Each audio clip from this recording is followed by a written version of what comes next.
বাংলাদেশে আসলে অসংখ্য ব্যক্তি রয়েছে যাদের এমন একটি ফান্ড ডোনেট করার অ্যাবিলিটি রয়েছে। তো জাতির এই দুর্যোগপূর্ণ সময়ে তারা যদি এগিয়ে না আসেন তাহলে আসলে কখন আসবেন তারা, এই প্রশ্নটি আমরা ছুড়ে দিতে চাই। সমন্বয়ক সহসমন্বয়ক পরিচয়ে বেশ কিছু মানুষ আসলে কিছু টাকা কালেক্ট করছে।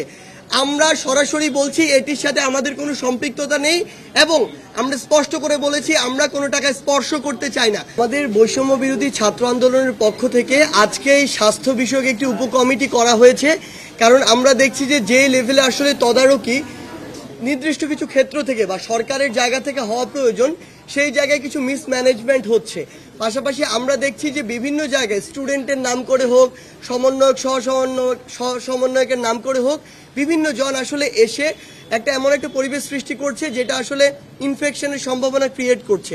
সেই জায়গা থেকে আমরা স্বাস্থ্য বিষয়ক একটি উপকমিটি করেছি যেটা সরাসরি আমাদের স্বাস্থ্য মন্ত্রণালয়ের সাথে একসাথে কাজ করবে এবং আজকে থেকে এই কাজটি শুরু হবে। পাশাপাশি আমরা যারা রয়েছি বৈষম্য বিরোধী ছাত্র আন্দোলনের, তারা আমরা আমাদের জায়গা থেকে যতটুকু পর্যবেক্ষণ করার, যতটুকু তথ্য যেই জায়গায় দেওয়ার, কিংবা একটি প্রেশার গ্রুপ হিসেবে যেই কাজটুকু করার আমরা সেই কাজটুকু করছি এবং করব।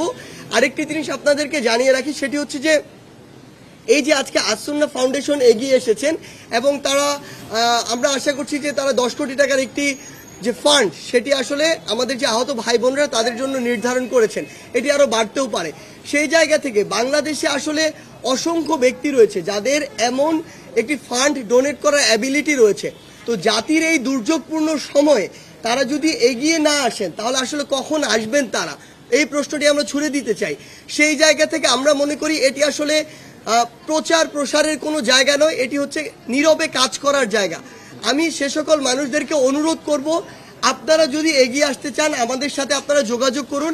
আমরা জাস্ট কানেক্টর হিসেবে ওই রোগীদের সাথে যাদের এই ফান্ডটি প্রয়োজন তাদের সাথে আপনাদেরকে কানেক্ট করিয়ে দিব। আমাদের বিন্দু ইচ্ছা কখনো ছিল না, এখনো নেই যে একটি টাকা আমরা স্পর্শ করব। আমরা আপনাদেরকে কানেক্ট করিয়ে দিব, কিন্তু তাদের আসলে খরচ প্রয়োজন। সরকার থেকে যেটি আসবে সেটি কিছুটা সময় প্রয়োজন, কারণ তাদের কিছু প্রসেস রয়েছে। আবার সেটি কিন্তু একটি নির্দিষ্ট ফান্ড, একটি মানুষের পরিবার রয়েছে, উপার্জনক্ষম যে ব্যক্তিটি হসপিটালে সে বাদ দিয়ে বাকি মানুষগুলো রয়েছে, কিংবা এখান থেকে যাওয়ার পরে পোস্ট যে সিচুয়েশন, ওই সিচুয়েশনে সুস্থ হয়ে উঠতে একটি লম্বা সময় প্রয়োজন। এই সময় ওই মানুষগুলোর কিন্তু লম্বা একটি ব্যয় প্রয়োজন। ওই গরিব মানুষগুলো ঋণ করে এই ব্যয়টি কিংবা ধার করে এই ব্যয়টি বর্তমানে চালাচ্ছে। সেই জায়গা থেকে আমাদের বৈষম্য বিরোধী ছাত্র আন্দোলনের পক্ষ থেকে আপনাদের মাধ্যমে বাংলাদেশের সে সকল মানুষকে অনুরোধ, যাদের এই সামর্থ্যটুকু রয়েছে, আপনারা সুশৃঙ্খলভাবে আমাদের মাধ্যমে হোক বা অন্য যে কোনো মাধ্যমে হোক তাদের পাশে দাঁড়ান। তাহলে আমরা বিশ্বাস করি যে তারা সেই মনোবলটি পাবে এবং আল্লাহর রহমতে দ্রুত সুস্থ হয়ে উঠবে।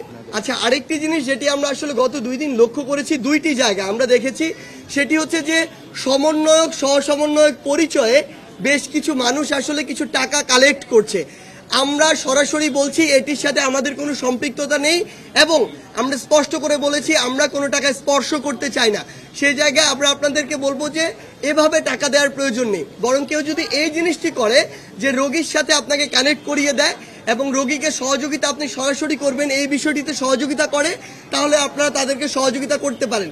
আরেকটি আপনাদেরকে অনুরোধ, আমি প্রত্যেকবার প্রেস ব্রিফিংয়ে এটি বলি যে আমাদেরকে এটি মনে রাখতে হবে যে আমরা একটি সহযোগিতা করতে গিয়ে বা কিছু ছবি তুলতে গিয়ে যদি একজন রোগী ইনফেক্টেড হয়ে যায় বা ফার্দার তার এই অবস্থা আরো গুরুতর হয়, তাহলে আলটিমেটলি লাভের চেয়ে আমার ক্ষতি বেশি হয়ে গেল। সেই জায়গায় ওই হাইজিনটা মেনটেন করার জন্য আমাদের যত দূর সম্ভব প্রশাসনকে সহযোগিতা করে এবং তাদের নির্দেশগুলো মেনে আমাদেরকে চলতে হবে। আমরা ফান্ড দেয়া এই ব্যক্তিগত বা বিভিন্ন প্রতিষ্ঠানের গতকালকে থেকে, এবং একই সাথে আমাদের কতজন ভাই শহীদ হয়েছেন, কতজন আহত হয়েছেন এবং কোন অবস্থায় রয়েছেন এটির মেজারমেন্ট কিন্তু গতকালকে থেকে একদম খুব স্ট্রংলি প্রত্যেকটি পক্ষ থেকে চলছে। আমরা আশা করছি যে 1 থেকে 2 দিনের মধ্যে এটার লিস্ট আমরা পাবো এবং ওই ক্ষতির যে লিস্টটা যখন পাবো তখন আমরা আর্থিক যে কতটুকু টাকা প্রয়োজন সেটি বলতে পারবো।